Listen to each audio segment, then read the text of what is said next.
किसी में साहस नहीं है। अब हम शीघ्र ही अपने राज्य पहुंच जाएंगे तथा पिताश्री का यज्ञ पूर्ण हो जाएगा। हाँ, अश्वमेध यज्ञ के इस अश्व की परिक्रमा हम लोगों ने पूर्ण करवा ली है। आज रात्रि हम सब यहीं विश्राम करेंगे और प्रातः पुनः हम सब यात्रा प्रारंभ करेंगे। जी बहुत अच्छा।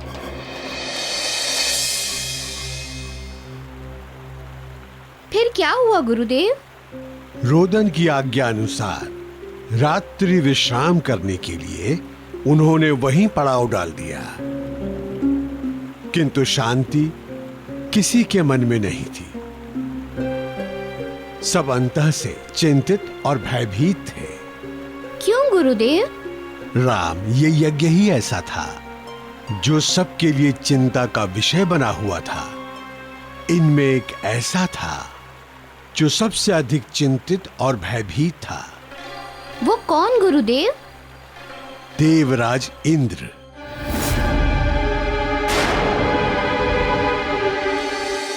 देवराज सबसे अधिक चिंतित थे इस यज्ञ को लेकर। वो क्यों गुरुदेव? वो इतना चिंतित क्यों थे? क्योंकि तुम्हारे पूर्वजों में इतनी शक्ति थी कि वो स्वर्ग तक भी सशरीर जा सकते थे। वो किसी लोक को भी परास्त कर सकते थे, विजय प्राप्त कर सकते थे। यदि ये यज्ञ पूर्ण हो जाता तो तुम्हारे पूर्वज इतने शक्तिशाली हो जाते कि तुम्हारे पूर्वजों का सामना करने से इंद्र भी असमर्थ हो जाता। और यही कारण था कि इंद्र का सिंहासन भी डोलने लगा। तो देव राजेंद्र अपने सिंहासन डोलने से चिंतित थे? हाँ राम, बिल्कुल सही समझा तुमने।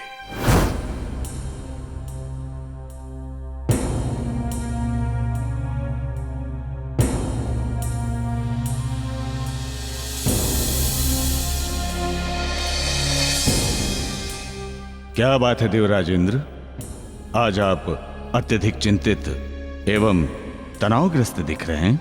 देवगुरु, सब कुशल होता तो मैं चिंतित एवं तनावग्रस्त क्यों रहता? क्या आपको विदित नहीं है कि कुशलता चिंता एवं तनाव का घोर शत्रु है? सो तो है देवराज इंद्र, किंतु मेरे पूछने का आशय यह था कि किस विषय को लेकर आप इतने चिंतित और तनावग्रस्त हैं। मेरी चिंता का कारण एवं तनाव का विषय है धरती लोक पर महाराज सगर के द्वारा किया जाने वाला अश्वमेध यज्ञ।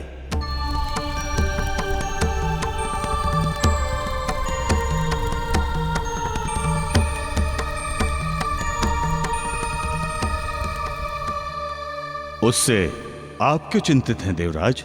क्योंकि यदि महाराज सगर अपने यज्ञ में सफल हो गए तो वो अपार शक्ति के स्वामी बन जाएंगे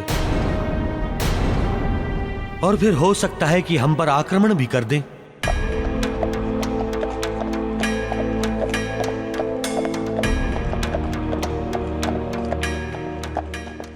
और आप तो प्राणियों का स्वभाव जानते ही हैं देवगुरु कि असुरों से लेकर मानव तक के मन में स्वर्ग को प्राप्त करने की लालसा सदैव रहती है।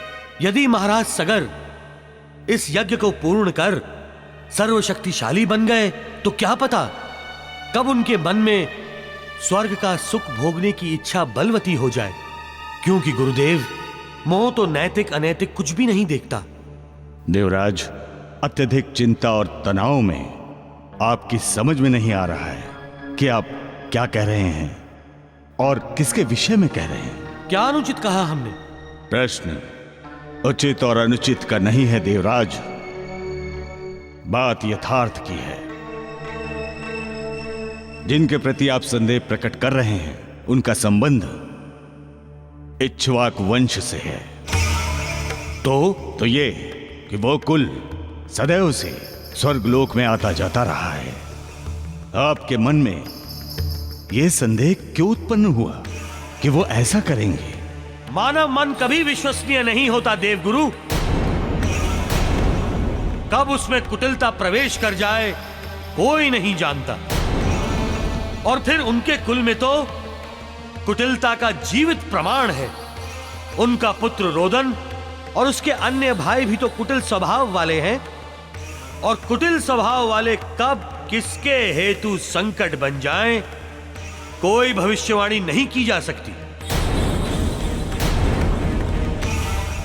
देवगुरु, मैं ऐसा नहीं कहता कि वो ऐसा ही करेंगे, किंतु संभावना से तो मुंह नहीं मोड़ा जा सकता। तो फिर आपने क्या विचार किया है? आप करना क्या चाहते हैं?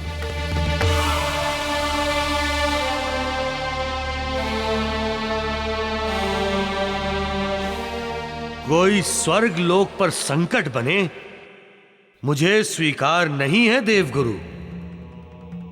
मैं स्वर्ग लोक पर संकट की छाया मात्र नहीं पड़ने दूंगा, किसी को भी संकट नहीं बनने दूंगा मैं।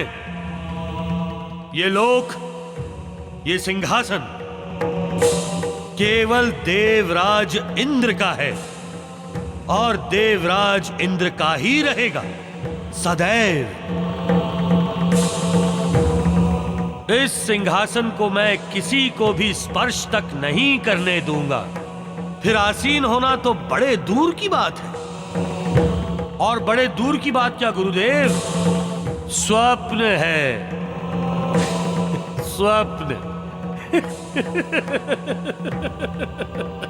स्वप्न गुरुदेव, स्वप्न।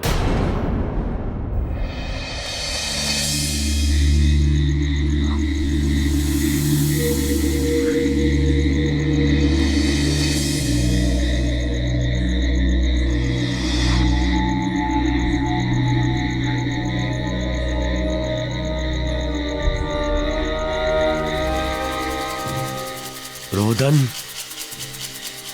मैं तुम्हारे इस अश्वमेध यज्ञ को पूर्ण नहीं होने दूंगा। तुम्हारे इस अश्व को अयोध्या कदापि नहीं पहुंचने दूंगा, चाहे इसके लिए मुझे छल अथवा बल की ही शक्ति क्यों ना अपनानी पड़े।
रोदन, ये अश्व तुम्हें संसार के किसी भी कोने में नहीं प्राप्त होगा।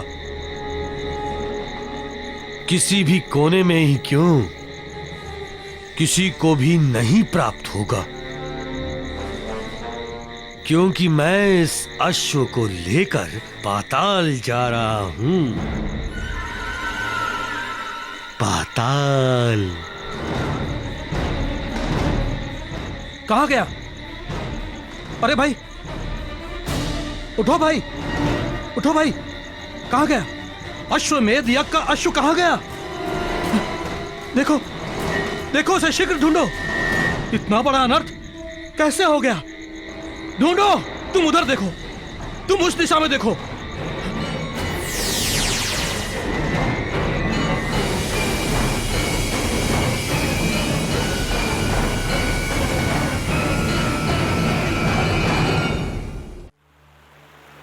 इस प्रकार तो देवराज इंद्र के कारण बहुत बड़ा अनर्थ हो गया। हाँ राम, जो कार्य न्याय संगत नहीं होगा, नीति संगत नहीं होगा, उससे तो अनर्थ एवं अनिष्ट ही होगा ना राम। परंतु गुरुदेव, वो उस अश्व को पाताल लोक में लेकर गए कहाँ? देवराज इंद्र उस अश्व को लेकर कपिल मुनि के पास गए। फिर क्या हुआ वहाँ गुरुदेव? राम, वहां नियति ने ऐसा खेल खेला जिसका किसी को आभास तक नहीं था। वहां अहंकार और ऋषि के तप के बीच ऐसा तांडव हुआ जो वर्णन से भी परे है। और राम, यही तांडव आधार बना गंगा मैया के धरती लोक पर अवतरित होने का।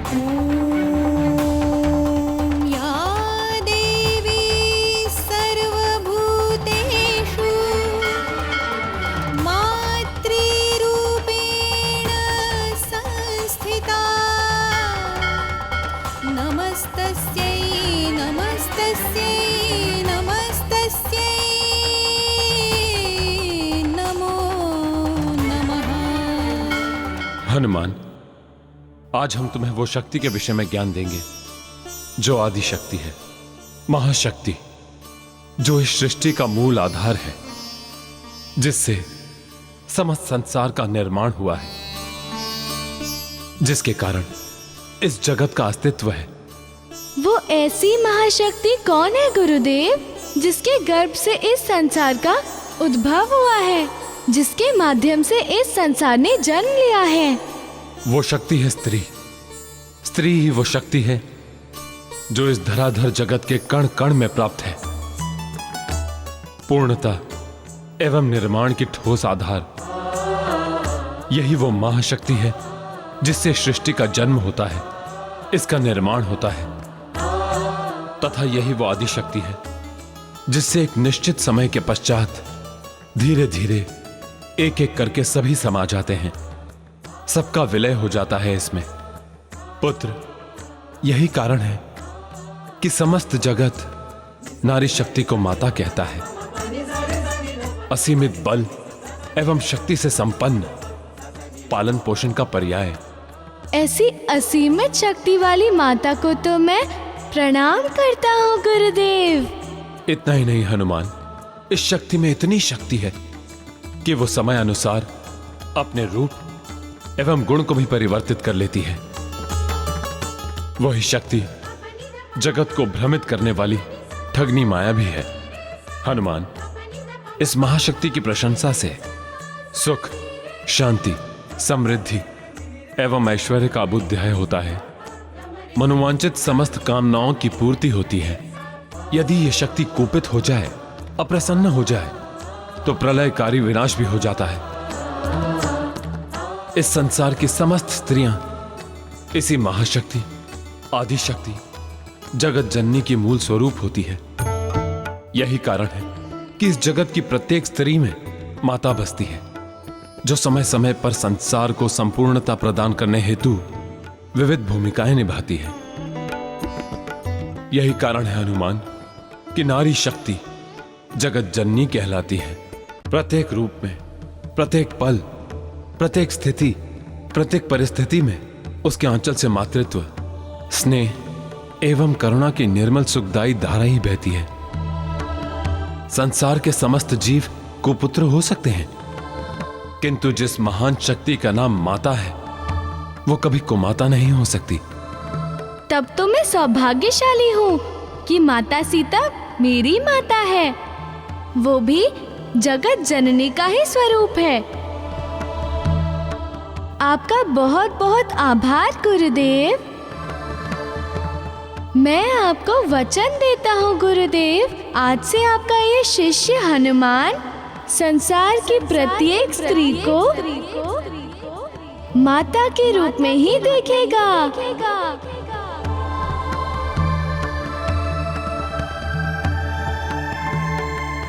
कल्याण हो।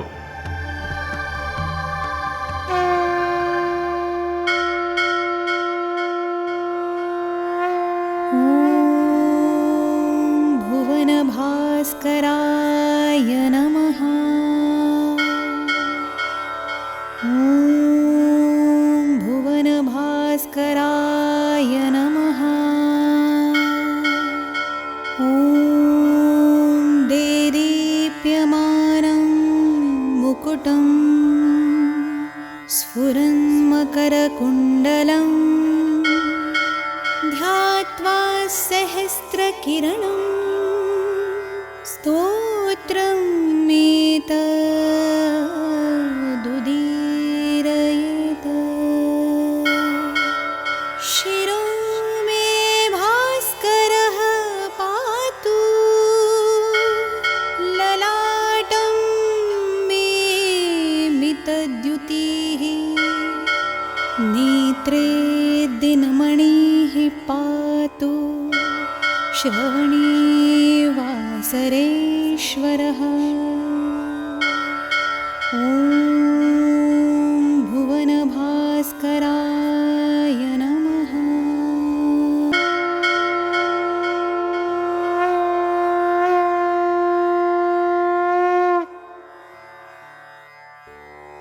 गुरुदेव, कौन है वो स्त्री जो इतने आतर्त स्वर में मानो करुणा के अथाह सागर में डूबकर आपकी रक्षा कवच का पाठ कर रही है? हनुमान, संभवतः इसे ही विधि का लेख कहते हैं। आज अति साधारण दिखने वाली ये स्त्री साधारण स्त्री नहीं है।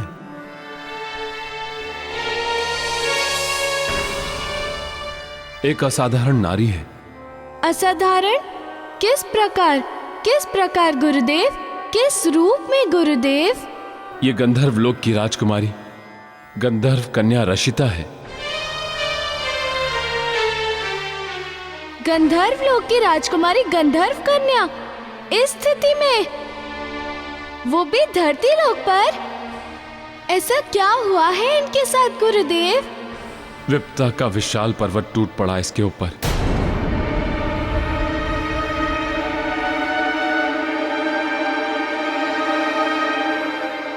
ऐसी विपत्ति? कोई कारण तो होगा। हाँ, कारण है, क्योंकि संपूर्ण ब्रह्मांड में अकारण तो कुछ ही नहीं होता। सबके पीछे कोई ना कोई कारण अवश्य होता है। इसके पीछे कौन सा कारण है गुरुदेव? गंधर्व राज का श्राप। इस नारी की स्थिति इसी कारण है।